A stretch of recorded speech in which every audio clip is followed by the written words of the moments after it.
तो आइए आपको सुनाते हैं प्रधानमंत्री नरेंद्र मोदी स्वास्थ्य कर्मियों के को लेकर संबोधन दे रहे हैं। आप सभी के प्रयासों की वजह से कल का दिन मेरे लिए बहुत खास बन गया है। मेडिकल फील्ड के लोग, जो लोग पिछले 1.5-2 साल से दिन रात जुटे हुए हैं, अपनी जान की परवाह किए बिना कोरोना से लड़ने में देशवासियों की मदद कर रहे हैं। उन्होंने कल जिस तरह से वैक्सीनेशन का रिकॉर्ड बनाकर दिखाया है, वो बहुत बड़ी बात है। हर किसी ने इसमें बहुत सहयोग किया है। लोगों ने इसे सेवा से जोड़ा। ये उनका करुणा भाव, कर्तव्य भाव ही है जो 2.5 करोड़ वैक्सीन डोज लगाई जा सकी। और मैं मानता हूं, वैक्सीन की हर एक डोज एक जीवन को बचाने में मदद करती है।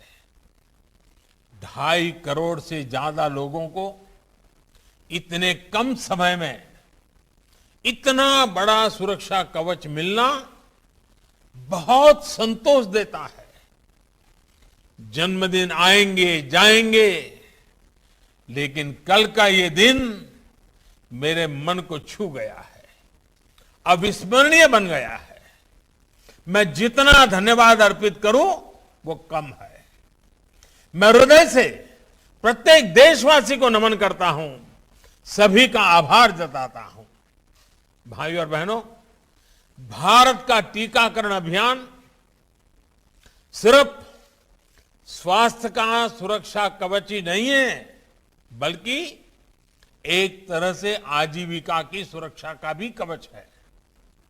अभी हम देखें तो हिमाचल पहली डोज के मामले में 100% हो चुका है, गोवा 100% हो चुका है, चंडीगढ़ और लक्षद्वीप में भी सभी पात्र व्यक्तियों को पहली डोज लग चुकी है, सिक्किम भी बहुत जल्द 100% होने जा रहा है, अंडमान निकोबार, केरला, लद्दाख, उत्तराखंड, दादरा और नगर हवेली भी बहुत दूर नहीं है।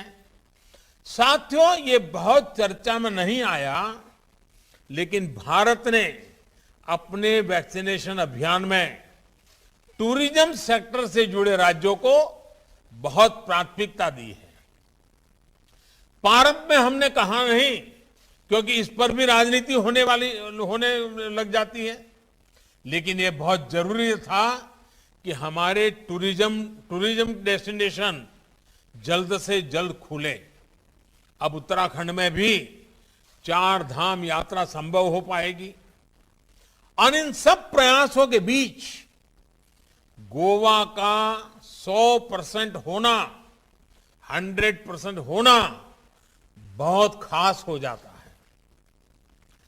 टूरिज्म सेक्टर को रिवाइव करने में गोवा की भूमिका बहुत अहम है।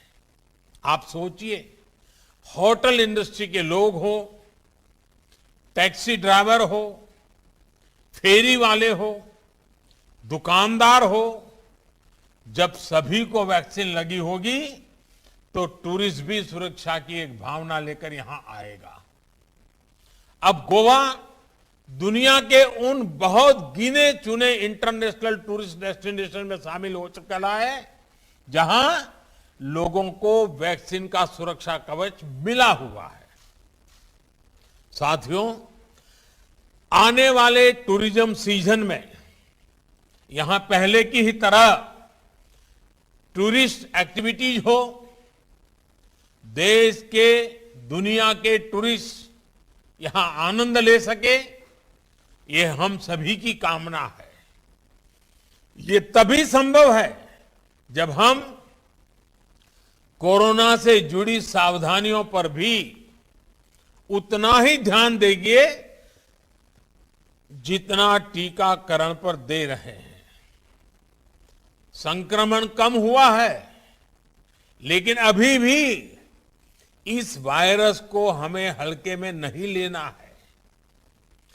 सेफ्टी और हाइजीन पर यहां जितना फोकस होगा, पर्यटक उतनी ही ज्यादा संख्या में यहां आएंगे। साथियों, केंद्र सरकार ने भी हाल में विदेशी पर्यटकों को प्रोत्साहित करने के लिए अनेक कदम उठाए हैं। भारत आने वाले 5 लाख पर्यटकों को मुफ्त वीजा देने का फैसला किया गया है। ट्रैवल और टूरिज्म से जुड़े स्टेक होल्डर्स को 10 लाख रुपए तक का लोन 100% सरकारी गारंटी के साथ दिया जा रहा है। रजिस्टर्ड टूरिस्ट गाइड को भी 1 लाख रुपए तक के लोन की व्यवस्था की गई है। केंद्र सरकार आगे भी हर वो कदम उठाने के लिए प्रतिबद्ध है जो देश के टूरिज्म सेक्टर को तेजी से आगे बढ़ाने में सहायक हो।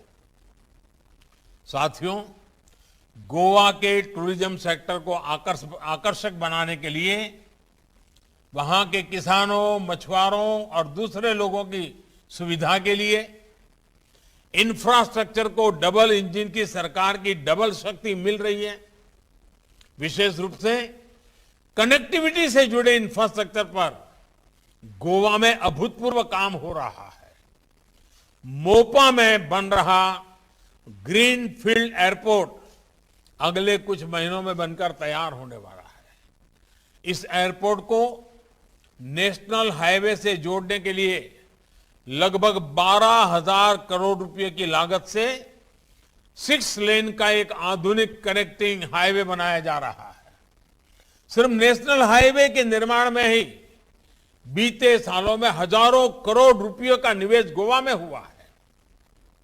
ये भी बहुत खुशी की बात है कि नॉर्थ गोवा को साउथ गोवा से जोड़ने के लिए जूरी ब्रिज का लोकार्पण भी अगले कुछ महीनों में होने जा रहा है। जैसा कि आप भी जानते हैं, ये ब्रिज पणजी को मार्गों को जोड़ता है। मुझे बताया गया है कि गोवा मुक्ति संग्राम की अनोखी गाथा का साक्षी अगौड़ा फोर्ट भी जल्द ही लोगों के लिए फिर खोल दिया जाएगा। भाई और बहनों, गोवा के विकास की जो विरासत मनोहर पर्रिकर जी ने छोड़ी थी, उसको मेरे मित्र डॉक्टर प्रमोद जी और उनकी टीम पूरी लगन के साथ आगे बढ़ा रही है। आजादी के अमृत काल में जब देश आत्मनिर्भरता के नए संकल्प के साथ आगे बढ़ रहा है, तो गोवा ने भी स्वयं पूर्ण गोवा का संकल्प लिया है। मुझे बताया गया है कि आत्मनिर्भर भारत स्वयं पूर्ण गोवा के इस संकल्प के तहत गोवा में 50 से अधिक कंपोनेंट्स के निर्माण पर काम शुरू हो चुका है।